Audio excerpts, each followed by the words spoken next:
রব্বুল আলামিনের দরবারে অসংখ্য শুকরিয়া যে রব্বুল আলামিন আমাদেরকে দয়া করে মায়া করে ভালোবেসে পবিত্র মাহে রমজানুল কারীমে আল্লাহর সবথেকে পছন্দনীয় ঘর মসজিদে এসে বসার, দিনই কিছু আলোচনা শোনার তৌফিক দান করতেছেন। আমরা সকলেই শুকরিয়া আদায় করি আলহামদুলিল্লাহ।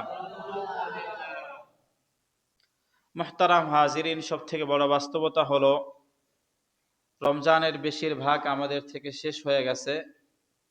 আগামী বছর রমজান পাবো কি পাবো না এর ব্যাপারে কোনো নিশ্চয়তা নাই, ঠিক কিনা বলেন?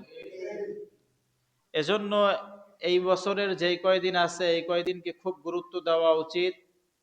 এই কয়দিনে এমনভাবে আমল করা উচিত যাতে করে এই কয়দিনের আমল আমাদের জান্নাতের সবাব হয়, জান্নাতের কারণ হয়। আল্লাহ তাআলা তৌফিক দান করুন, জোরে বলুন আমিন। মুহতারাম হাজিরিন, পবিত্র মাহে রমজানের শেষ দশকের গুরুত্বপূর্ণ আমলগুলোর মধ্যে একটা আমল হইল ইতিকাফ করা। ইতিকাফ শব্দের আবিধানিক অর্থ হলো মনোযোগ সহকারে অবস্থান করা। ইতিকাফ মানে কি? মনোযোগ সহকারে অবস্থান করা। আবার বলেন, মনোযোগ সহকারে অবস্থান করা। একটু ক্লিয়ার করে দিতেছি। অনেক মানুষ আছে মসজিদে আইসা বইসা থাকে, বাহিরে যায় কথা বলে, ছাগল বান্ধে, আবার যায় বাড়িতে বিবির সাথে আলাপ করে আসে। এটা কি না ইতিকাফ? না। কারণ শব্দের অর্থ করছে কি? মনোযোগ সহকারে অবস্থান করা। 10 দিন মনোযোগ কোথায় থাকা লাগবে? মসজিদে থাকা লাগবে। বুঝতেছেন আমার কথাগুলো? 1 নাম্বার, পরিভাষায়, শরিয়াতের পরিভাষায় ইতিকাফ বলা হয় নিয়াতুল লুবসি ফিল মসজিদি লিইবাদাতিল্লাহি তাআলা। আল্লাহ তাআলার ইবাদতের জন্য মসজিদে অবস্থান করা। ইতিকাফের আবিধানিক অর্থ মনোযোগ সহকারে অবস্থান করা। পরিভাষায় ইতিকাফ বলা হয় আল্লাহ তাআলার ইবাদতের জন্য মসজিদে কি করা? অবস্থান করা। এখন প্রশ্ন হলো যে ইতিকাফ তো বলতেছেন হুজুর, কুরআন ও হাদিসের মধ্যে ইতিকাফের ব্যাপারে কি কিছু আছে? হ্যাঁ, ইতিকাফের ব্যাপারে কুরআনের মধ্যেই আছে। মহান রব্বুল আলামিন বলতেছেন, ওয়ালা তুবাশিরুহুন্না ওয়া আনতুম আকিফুনা ফিল মাসাজিদ। এই আমার বান্দারা শুনে নাও, তোমরা যখন ইতিকাফ করবা তো ইতিকাফ করা অবস্থায় তোমরা স্ত্রী সহবাস করতে পারবা না। ইতিকাফের বিষয়টা কোরআন শরীফে পাওয়া গেছে? পাওয়া গেছে। ইতিকাফ শব্দ আসছে, ওয়ালা তুবাশিরুহুন্না ওয়া আনতুম আকিফুনা। এই আকিফ মানে ইতিকাফ। তোমরা ইতিকাফ করা অবস্থায় স্ত্রী সহবাস করতে পারবা না। এর মানে অন্য অন্য জৈবিক চাহিদা মেটানোর যেই কাজগুলো আছে এই কাজের কোনো একটা কাজও করা যাইবে না ইতিকাফ করার অবস্থায়। 3 নাম্বার বিষয় দেখেন, হাদিসের মধ্যে আসছে কানান নাবিয়্যু সাল্লাল্লাহু আলাইহি ওয়াসাল্লাম ইয়াতাকিফু। আল্লাহর নবী সাল্লাল্লাহু আলাইহি ওয়াসাল্লাম ইতিকাফ করতেন। আল্লাহর নবী কি করতেন? ইতিকাফ। আওয়াজ যায় না ভাইকে? আচ্ছা, না গেলে থাকুক, মনোযোগ দিয়ে আপনারা শোনেন। আল্লাহর নবী সাল্লাল্লাহু আলাইহি সাল্লাম ইতিকাফ করছেন। কানান নাবিয়্যু সাল্লাল্লাহু আলাইহি ওয়াসাল্লাম ইয়াতাকিফু। আল্লাহর নবী ইতিকাফ করেছেন। কোন পর্যন্ত করছে? হাত্তাল মাউত, একদম মৃত্যু পর্যন্ত। কোন দিনগুলোতে? আল আশারা ইয়াউমা রমাদানা, আল আশারাল আখিরিন ইয়াউমা রমাদানা। রমজানের শেষ 10 দিনে আল্লাহ নবী সাল্লাল্লাহু আলাইহি ওয়াসাল্লাম একদম মৃত্যু পর্যন্ত রমজানের শেষ দশকে ইতিকাফ করছেন। তো কুরআন, হাদিস এবং শরিয়াতের পরিভাষায় ইতিকাফ মোটামুটি তো কিছু একটা বুঝলাম না? স্বাভাবিকভাবে তো বুঝলেন। ইতিকাফের অর্থ মসজিদে অবস্থান করা মনোযোগ সহকারে। কুরআনের মধ্যে ইতিকাফের ব্যাপারে আছে, হাদিসের মধ্যে আছে। আল্লাহ নবী সাল্লাল্লাহু আলাইহি ওয়াসাল্লাম একদম মৃত্যুবরণ পর্যন্ত রমজানের শেষ দশকে কি করছেন? ইতিকাফ করছেন। আফসোসের বিষয় হলেও সত্য, শরিয়াতের বিভিন্ন দিকের আমল আমাদের হইলেও সমাজের মধ্যে 95% মানুষ এমন আছে যে ইতিকাফের আমলটা হয় না, ঠিক কিনা বলেন? 95% মানুষ প্রতি বছর প্রত্যেক গ্রামের মুফাসসালের মসজিদগুলোর মধ্যে একটা মানুষকে খুঁজে নিয়ে আসা হয় ইতিকাফ করার জন্য। জোর কইরা ধইরা মইরা সবাই তার কি করে মসজিদের এক কোণারে বসায় দেয়, ঠিক কিনা বলেন না? প্রিয় ভাই, ইতিকাফ তো প্রত্যেক ব্যক্তির নিজের জন্য। কার জন্য? প্রত্যেক ব্যক্তির নিজের জন্য। ইতিকাফ করলে 4টা লাভ। কয়টা লাভ? 1 নাম্বার লাভ, দুনিয়ার সমস্ত প্যারা থেকে ওই 10 দিন মুক্ত থাকা যায়। 2 নাম্বার লাভ, আল্লাহ তাআলার নৈকট্য হাসিল হয়। 3 নাম্বার লাভ, অনেক ধরনের অসুস্থতা ওই কয়দিনের মধ্যে ভালো হয়ে যায়। 4 নাম্বার লাভ, এই ইতিকাফ করার ফলে বান্দা যখন আল্লাহর নৈকট্য লাভ কইরা ফেলায় তখন ওই বান্দার ব্যাপারে অনেক সময় জান্নাতের ফয়সালা হয়ে যায়। কিন্তু আমাদের সমাজের চিত্র কি? আমাদের সমাজে দুর্বল একটা মানুষরে ধইরাই না মসজিদে বসায় দেওয়া হয়, যে পেশাব করতে গেলে অনেক সময় বাথরুম করে দেয়, ঠিক কিনা বলেন না? এই তো চিত্র। ইতিকাফ এত গুরুত্বপূর্ণ এক বিষয়, যদি রমজানের শেষ দশকের মধ্যে মসজিদ থেকে কেউ ইতিকাফ না করে তাহলে ওই সমাজের সকলে গুনাহগার হইবে। এজন্য ইতিকাফ অবশ্যই অবশ্যই করতে হবে এবং এটা প্রত্যেক ব্যক্তির জন্য লাজিম। এবার দেখেন, এক হাদিসের মধ্যে আব্দুল্লাহ ইবনে আব্বাস রাদিয়াল্লাহু তাআলা আনহু, আল মুজামুল আওসাত, ইমাম তাবারানির লেখা আল মুজামুল আওসাতের মধ্যে আব্দুল্লাহ ইবনে আব্বাস রাদিয়াল্লাহু তাআলা আনহু হাদিস বলেন,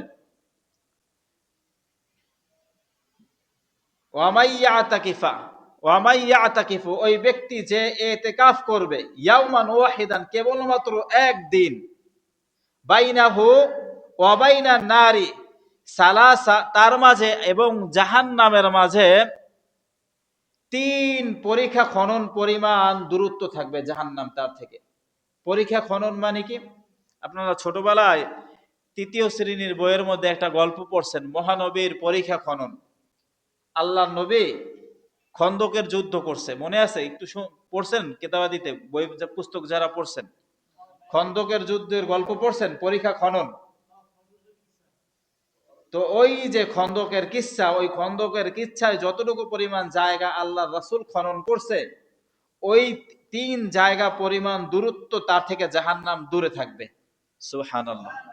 যে ব্যক্তি একদিনে ইতিকাফ করবে, শুধুমাত্র কয়দিন? একদিনে ইতিকাফ করবে।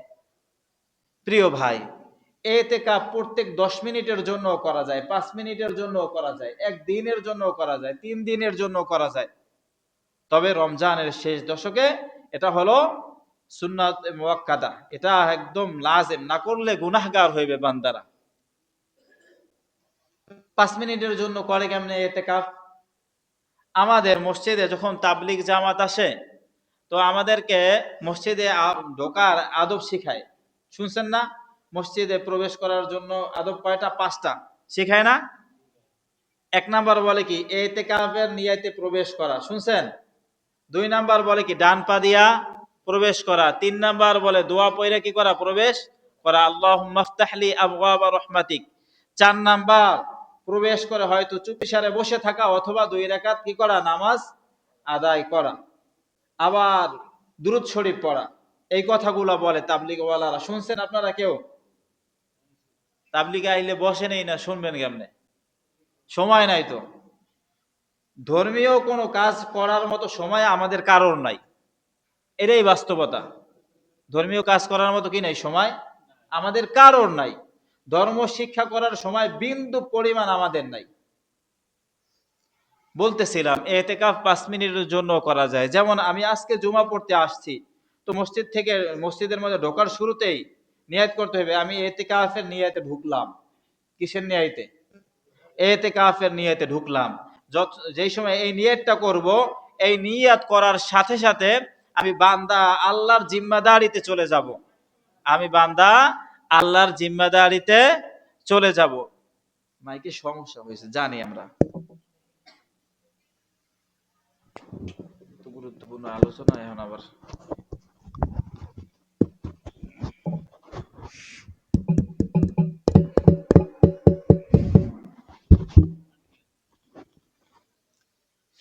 দেখেন, আমি কথা বললে আপনাদের তো মনে কষ্ট পান, অনেক সময় মন খারাপ হয়। বাচ্চারা এটা ফালাই দিছে, এটা কি ফালাই দিছে, রাত্রে আইয়া দুষ্টামি করে ফালাই দিছে। তো মুরব্বী আমি একজনের কাছে বললাম, উনি উঠে আমার উত্তর দিল কি, যে পোলাপানে এগুলো করবেই। আমি কই জিনিস নষ্ট করলে কেনা লাগবে না? কয় কেনবে, মসজিদে টাকা আছে না। আমাকে বলেন এটা কোনো উত্তর হয় একটা বিবেকবান মানুষের? এটা আমাকে বলেন, এটা উত্তর হইল? এখন জিনিসটা নষ্ট হইতেছে। আমি একটা আলোচনা শিখছি সকাল থেকে এই পর্যন্ত, মুখস্থ করছি অনেকক্ষণ, এখন বলবো। বারবার ডিস্টার্ব হলে কিন্তু কথা কওয়া যায় না, এটা তো আপনারা বুঝেন। এলো অবস্থা, মানে বিবেকের এত অভাব, আফসোস লাগে মাঝে মাঝে, বুঝছেন। মানুষটা কিছু বলা যায় না, কিছু করা যায় না। একজন মসজিদে কথা বলতেছে, চুপ করতে বললাম, আজ তুই উঠে গেল গিয়া, কি এক মানে ঠেকা ঠেকছি, কি এক ঠেকা থেকে গেলাম। এখানে চুপ করতে মানুষের বলবো না, তা চুপ করতে বললে সে উঠে চলে যাবে, এর কোনো হইলো কিছু? আল্লাহ আমাদেরকে সঠিক বুঝ দান করুক।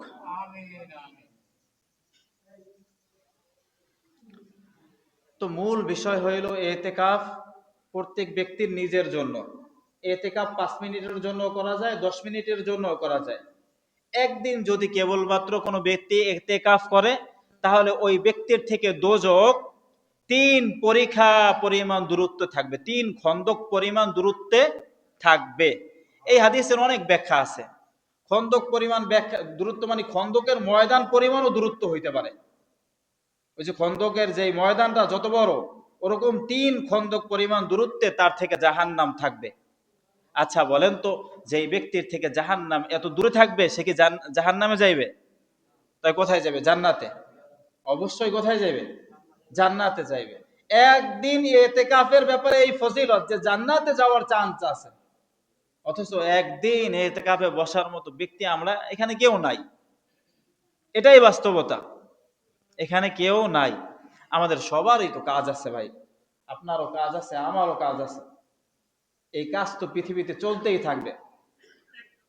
আমি আপনি মারা যাব, তারপরও কাজ চলবে।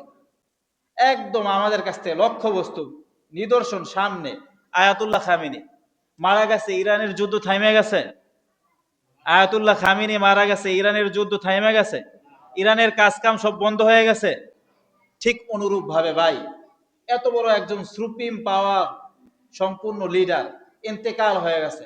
ইরান তার জন্য বিন্দু মাত্র হতাশ হয় নাই, কাল ক্ষেপণ করে নাই, সময় নেয় নাই, যুদ্ধ চলতেছে। ঠিক অনুরূপ ভাবে আপনি আর আমিও চলে যাব, পৃথিবীর সমস্ত কাজগুলো চলতে থাকবে। ঠিক না বলেন? আমার সংসার, আমার রান্না, আমার বাড়ির চুলা সব ঠিকঠাক জ্বলতে থাকবে, চলতে থাকবে। মাঝখান দিয়ে আপনি আর আমি নাই হয়ে যাব, সংসার সংসার করে করে আখেরাতে কিছুই নিয়ে যাইতে পারলাম না। এটাই সব থেকে বড় ক্ষতি হয়ে যাবে। আমার কথা বুঝতেছেন ভাইয়েরা? দেখেন, আমি আপনাদের সম্মুখে সূরা লাইল থেকে কয়েকটা আয়াত পড়ছি। রব্বুল আলামিন বলতেছেন, ফাআম্মা মান আ'তা, ওই ব্যক্তি যে দান করে, ওয়াত্তাকা, এবং আল্লাহকে ভয় করে, ওয়াসাদ্দাকা বিল হুসনা, আর জান্নাতকে বিশ্বাস করে, ফাসানুয়াসসিরুহু লিল ইউসরা, আল্লাহ তাআলা তার সহজ পথকে আরো সহজ করে দিবেন। সুবহানাল্লাহ। 3টা কথা বলছে।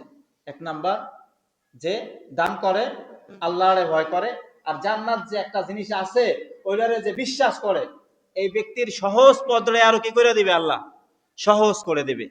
ওয়া আম্মা মান বাখিলা, আর ওই ব্যক্তি যে কৃপণতা করে, ওয়া আম্মা মান বাখিলা, ওই ব্যক্তি যে কৃপণতা করে, কৃপণতা বুঝেন নাই? কৃপণতা, বখিল, কৃপণতা করে। আর কি করে? ওয়াস্তাগনা, নিজের বড় মনে করে, আমি ধনী, আমার সাথে কে আছে, আমার কথার জবাব কে দিবে, বড় মনে করে। ওয়াকাযযাবা বিল হুসনা, আর আল্লাহ যে তার নিয়ামত দিয়েছে এটারও অস্বীকার করে। তো তার ব্যাপারে আল্লাহ বলতেছেন, ফাসানুয়াসসিরুহু লিল উসরা, তার সহজ পথকে আল্লাহ তাআলা আরো কঠিন করে দিবেন, কঠিন থেকে কঠিন করে দিবেন। সহজ পথ হইল জান্নাতে যাওয়া। সহজ পথ কি? জান্নাতে যাওয়া। এই জান্নাতে যাওয়ারে কঠিন কইরা দেবে ওই সমস্ত ব্যক্তিদের জন্য যারা কৃপণতা করবে, যারা নিজের খুব বড় মনে করবে এবং জান্নাতকে বিশ্বাস করবে না। তাদের জন্য জান্নাতে যাওয়া কঠিন, জাহান্নামে যাওয়া সহজ হয়ে যাবে। উদাহরণ দিলে বুঝবেন। এক সাহাবী ছিল, আবু দাহদাহ রাদিয়াল্লাহু তাআলা আনহু। আবু দারদা না, আবু দাহদাহ, এই সাহাবী। তো আল্লাহ নবী সাল্লাল্লাহু আলাইহি ওয়াসাল্লামের জীবদ্দশায় আনসারী এক সাহাবীর এক খেজুর গাছ ছিল। ওই খেজুর গাছের খেজুর ছিল বড় লোভনীয়। খেজুর গাছটা খেজুরের ভারে ভারে বাইকে গেছিল, বাঁকা হয়ে গেছে, দেয়ালের পাশে ছিল, বাঁকা হইয়া অন্য বাড়ির উঠানের মধ্যে যাইয়া খেজুর গাছটার মাথা পড়ছে, মাথার পাশটা। ওই বাড়িতে ওই লোকটা মারা গেছে, তার একটা বাচ্চা এতিম বাইচা ছিল।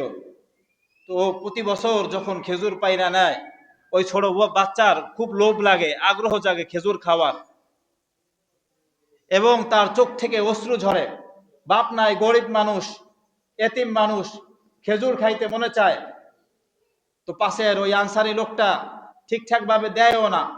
তো আল্লাহ রাসূলের কাছে এই ব্যাপারে সংবাদ গেছে। আল্লাহ রাসূল শোনার পরে ওই সাহাবীরা বলতেছেন যে তুমি এই খেজুর গাছটা, তোমার তো অনেক কিছু আছে, এই খেজুর গাছটা ওই এতিম বাচ্চাটারে দিয়া দাও। তখন ওই ব্যক্তি বইলা উঠলো যে ইয়া রাসূলুল্লাহ, আমার বাচ্চাদের কাছে এই খেজুর গাছের খেজুর অনেক প্রিয়, আমি এইটা কিভাবে দেই, আমি দিতে পারবো না। তখন আবু দাহদা রাদিয়াল্লাহু তাআলা আনহু উনি বলতেছে যে ইয়া রাসূলুল্লাহ, উনি এই খবর সংবাদ পাইছে।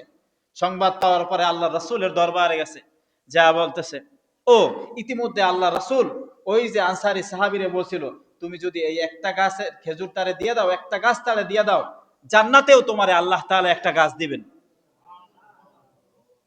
জান্নাতেও তোমাকে আল্লাহ একটা কি করবেন? খেজুর গাছ দিবেন। ওই লোক খেজুর গাছ দেয় নাই, দান করে নাই অতিম রে। এই সংবাদ পাইছে আবু দাহদা। আবু দাহদা এই সংবাদ পাওয়ার পরে আবু দাহদা আল্লাহ রাসূলের দরবারে গিয়া বলতেছে, ইয়া রাসূলুল্লাহ, যদি আমি একটা খেজুর গাছ দান করি তাহলে আমিও কি জান্নাতে একটা খেজুর গাছ পাবো? তখন আল্লাহ রাসূল বলে, হ্যাঁ অবশ্যই পাবা। তখন আবু দাহদা গেছে ওই সাহাবীর কাছে, যা বলতেছে আমার কাছে তোমার এই খেজুর গাছটা বিক্রি করো।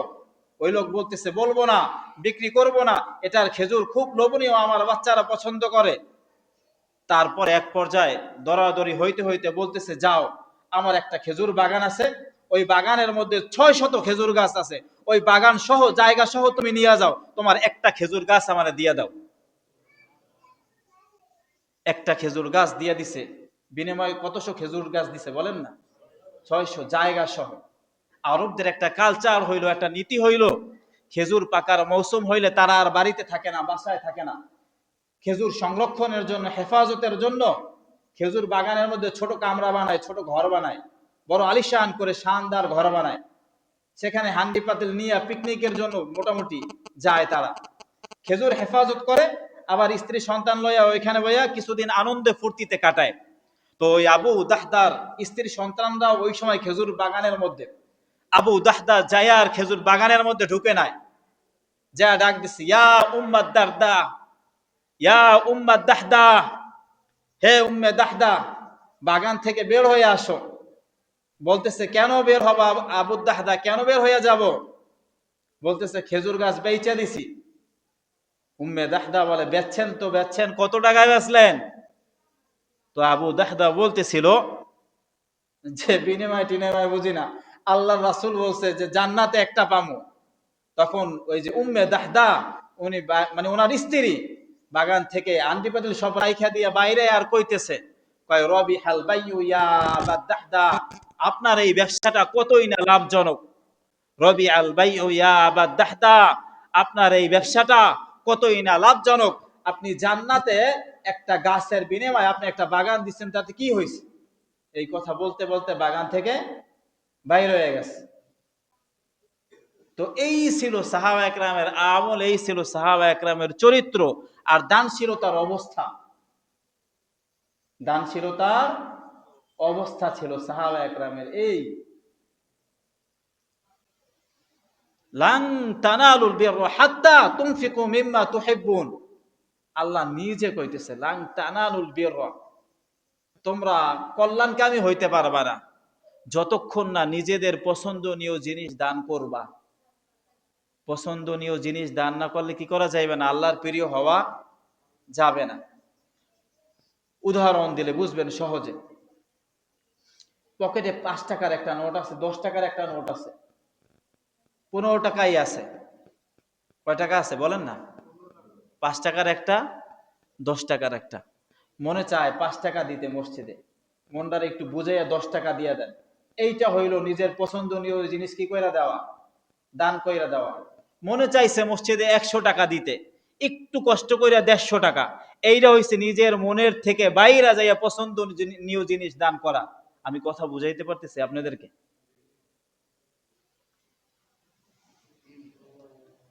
আফসোসের বিষয় হলেও সত্য,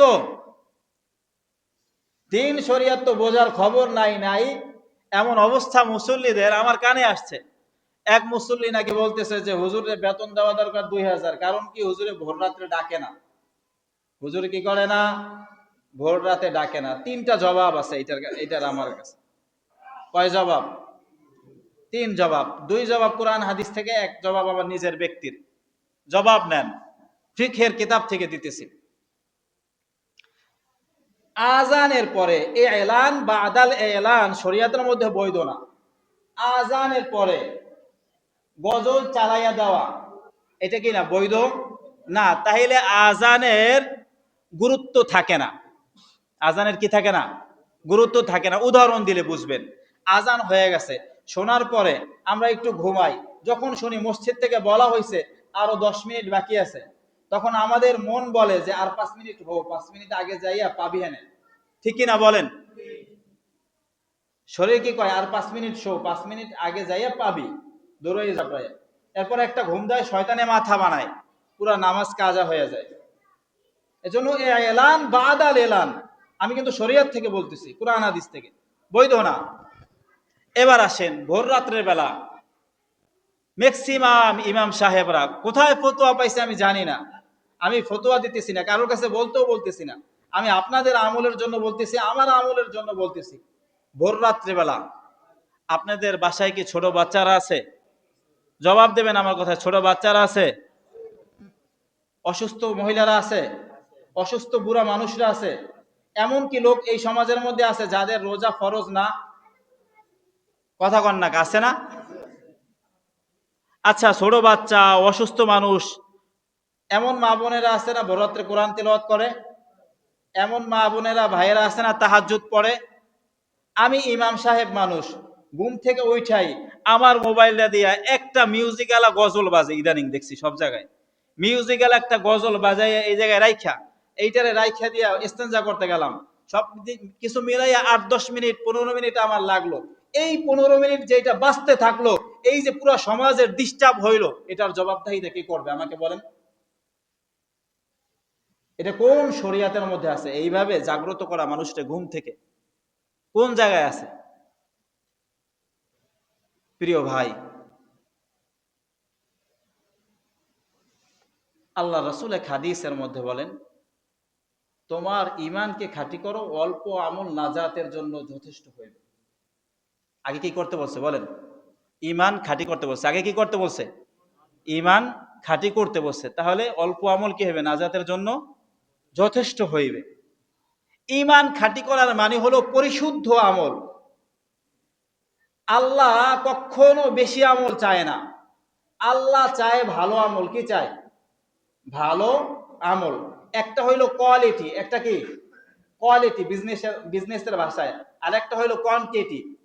কোয়ালিটি মানে মানসম্পন্ন জিনিস, আর কোয়ান্টিটি মানে কোনো মানটার নাই, চায়নার মতো। ওই শুনছেন না, বাংলাদেশ প্লাস্টিক পাইলে কি বানায়? বদনা। আর চাইনিজরা প্লাস্টিক পাইলে কি বানায়? মোবাইল। জাউওয়ালা মোবাইল বানায়। তো একটা হইলো কোয়ালিটি, একটা হইলো কোয়ান্টিটি। ইসলামী শরীয়তের মধ্যে ধর্তব্য হইবে কোয়ালিটি, মানে মানসম্পন্ন ইবাদত। নফল অনেক বেশি দরকার নাই, 2 রাকাত, কিন্তু সময় নিয়ে আস্তে ধীরে। এটা আল্লাহর কাছে খুব গুরুত্বপূর্ণ।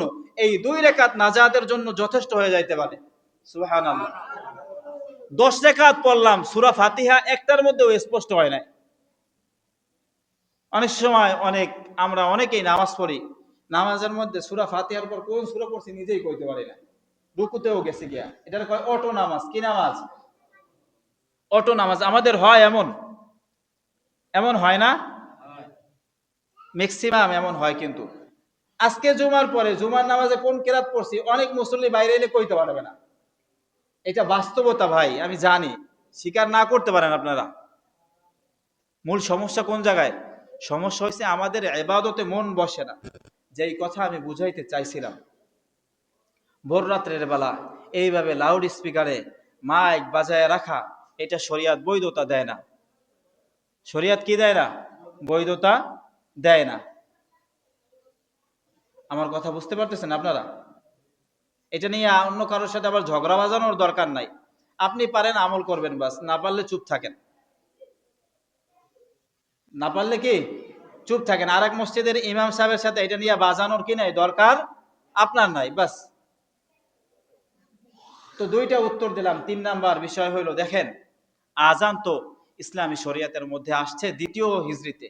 আল্লাহ রসুল হিজরত করে মদিনায় আসছে, এর দ্বিতীয়তম বছর আজান নাজিল হয়েছে। অনেক সাহাবীর আজানের শব্দগুলো কানে শুনছে। তো আজান হইল শেয়ার এ ইসলাম। শেয়ার মানে হইল মানচিত্র, পতাকা। শেয়ার মানে কি? জোরে কোন, শেয়ার মানে কি? মানচিত্র বা পতাকা। পতাকা। আচ্ছা, বাংলাদেশের পতাকা কয়টা? অনেক সময় দেখছেন অনেক নেতা, অনেক দল মামলা খাইছে পতাকার মধ্যে হেরফের করার জন্য। শুনছেন এগুলা? নিউজ দেখছেন? পতাকার মধ্যে কি করা যায় না? উল্টাপাল্টা করা যায় না। আপনার বাংলাদেশের পতাকার মাঝখানে কি লাল, ওই জায়গায় বেগুনি কালার দিয়ে দিবেন, হইবে? এটা রাষ্ট্রদ্রোহিতার মামলা হইবে। কি হইবে? রাষ্ট্রদ্রোহিতার মামলা হইবে। ঠিক আজান হইল ইসলামের শেয়ার। আজান কি? ইসলামের শেয়ার। দেখবেন আমাদের মায়েরা সারাদিন মাথায় কাপড় না দিলেও আজান দিলেই মাথাটা ঢাকে, দেখছেন? অনেক মানুষ ঝগড়াঝাটি করতে থাকে, আজান দিলে চুপ হয়ে যায়, দেখছেন না? এটা আমাদের ইমানের চাহিদা। ইমানের কি চাহিদা? ইমান আমাদেরকে বইলা লাই যে, আরে সারাদিন তো মাথা ঢাকুস না, এখন কি কইরা ফেল, আজান দিছে ডাইকা ফেল। এটা আমাদের ইমান বলে। আমাদের গালি দিতে আছে, আজান দিছে, মানুষজন চুপ করে। এই আমার দিকে মনোযোগ দেন না ভাই, একটু বাদ দেন আপুসের কথা। একদম পুরো দিনই তো বলতে থাকেন। মানুষ ঝগড়া বিবাদ করতে থাকে, আজান দিলে চুপ হয়ে যায়। তার কারণ আজান হইল শেয়ার ইসলামের। আর শেয়ারের মধ্যে হেরফের করা যায় না, পরিবর্তন করা যায় না, উল্টাপাল্টা করা যায় না। এজন্য আজানের পরে এলানও বৈধ না। শুধুমাত্র ইমাম আবু ইউসুফ রহমতুল্লাহ আলার মত অনুযায়ী রাজা বাদশাদেরকে আজানের পরে বিশেষভাবে ডাকা যাইবে, কাজীদেরকে। তার কারণ তারা রাষ্ট্রীয় অনেক কাজে ব্যস্ত থাকে, এই কারণে খেয়াল নাও থাকতে পারে যে মসজিদে আজান হয়েছে। তাদেরকে বিশেষভাবে ডাকার কথা আসছে এক মত অনুযায়ী, তাও প্রসিদ্ধ মত না। তো সেইখানে মসজিদের মাইক এইভাবে ঘন্টার পর ঘন্টা বাজায় রাখার কোনো বিধান ইসলামী শরিয়াতের মধ্যে নাই। এই কারণেই আপনাদের মসজিদ থেকে আপনাদের ইমাম সাহেব একবার বা দুইবার সুন্দরভাবে ডাকে, এর বেশি ডাকতে পারে না, কারণ তারে শরিয়াত বারণ করছে। এখন যদি আপনারা সবাইও রাগান, তারপরেও ইমাম সাহেব ওই শরিয়াত যেটা বলছে ওইটাই করবে, এতে কি ইমাম সাহেব ভুল করতেছে? এই কথা বলেন না কেন? শরিয়াত যেটা বলছে ওইটাই হবে ভাই। শরিয়াতের বাইরে আমাদের কোনো পদক্ষেপ হবে না। আমি আমল কম করতে পারি, বাস, কোনো সমস্যা নাই। শরিয়াত যেটা বলছে ওইটা মাইনা নিলাম, এটা হলো আমার আমল কম, এটা আমার ব্যক্তিগত সমস্যা থাকতে পারে। মানুষ হিসেবে সব আমল সবাই করতে পারবে না, এটাই তো বাস্তবতা, ঠিক কিনা বলেন? কিন্তু মানুষ হিসাবে প্রত্যেককে শরিয়াত মানতে হবে। প্রত্যেককে কি করতে হবে? শরিয়াত মানতে হবে। একটা হইলো মানা আর একটা হইলো আমল করা। আমি ইসলামী শরিয়াত পুরোপুরি মাইনা নিলাম, যা আছে সব বিধান মানলাম, আল্লাহ তাআলা এই উসিলায় আমাকে জান্নাত দিয়ে দিতে পারে।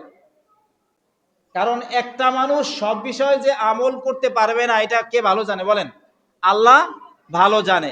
সব বিষয়ে আমল করতে পারবে না দেখে তো কাজা নামাজের বিধান আছে। এই কাজা নামাজের বিধান আছে না? কাজা রোজার বিধান আছে।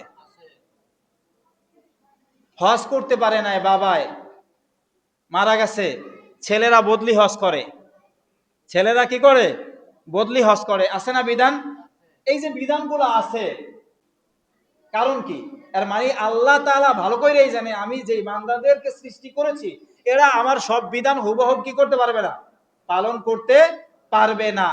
এটা আল্লাহ কি বলেন ভালো কইরা জানে। কিন্তু বিধান পালন করতে না পারলে আল্লাহ মাফ করবে, ঠিক আছে, কিন্তু বিধান যদি না মানা হয় তাহলে কোশ্চিন কালেও কি করবেন, আল্লাহ মাফ করবে না। একটা হইলো মানা আর একটা হইলো পালন করা। আল্লাহ তাআলা আমাদেরকে সঠিক বুঝ দান করুক, আমিন। প্রিয় ভাই আমার, আর 2 মিনিটে শেষ করে দেব। আজকে কততম রোজা বলেন না? আগামী বছরের রমজান পাবো এমন কোন নিশ্চয়তা আমাদের আছে? এটাই বাস্তবতা। এজন্য যারা রোজা রাখতেছেন না, পায়ে হাত দিয়া বলি, অন্তত হইল 10টা রোজা রাখেন এই বছর। আগামী বছর আবার 5টা বাড়াইয়েন, এর পরের বছর আবার 5টা বাড়াইয়েন। মাঝে মধ্যে একটু মসজিদে আসেন, মাঝে মধ্যে একটু নামাজ পড়েন, একটু আল্লাহর সেজদা দেন।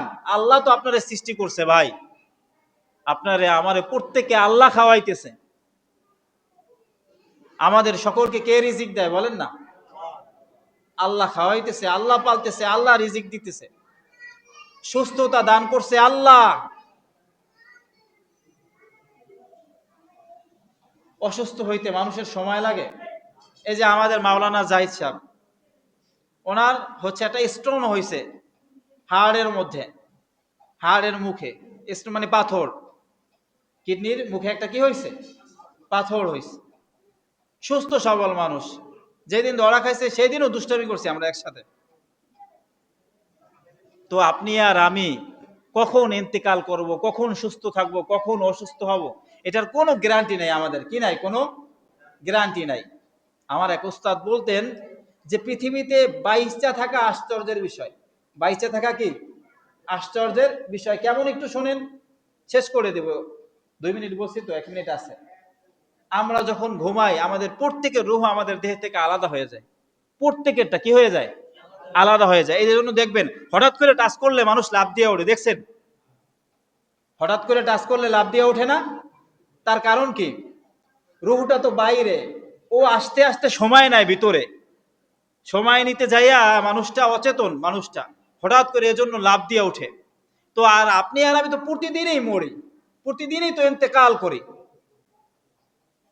কিন্তু আমাদের কি নাই, খবর নাই। এই চলতেছে চলতেছে, কারোর 40 হয়েছে, 35 হয়েছে, 28 হয়েছে, 18 হয়েছে, 12 হয়েছে, কোনো এই চিন্তা নাই যে আমি একটু দিন দিন ভালো হই, ডে বাই ডে তো ভালো হওয়া যায়। আজকে 50টা মিথ্যা কথা বলছি, কালকে 30টা বলি, এরপরে 20টা বলি, আস্তে আস্তে কমাই আনি, আস্তে আস্তে একটু নামাজ পড়ি, একটু রোজা ধরি, পারা যাবে না ইনশাআল্লাহ? আল্লাহ তাআলা আমাদেরকে ডে বাই ডে নিজের পরিবর্তন করার তৌফিক দান করুক, আমিন।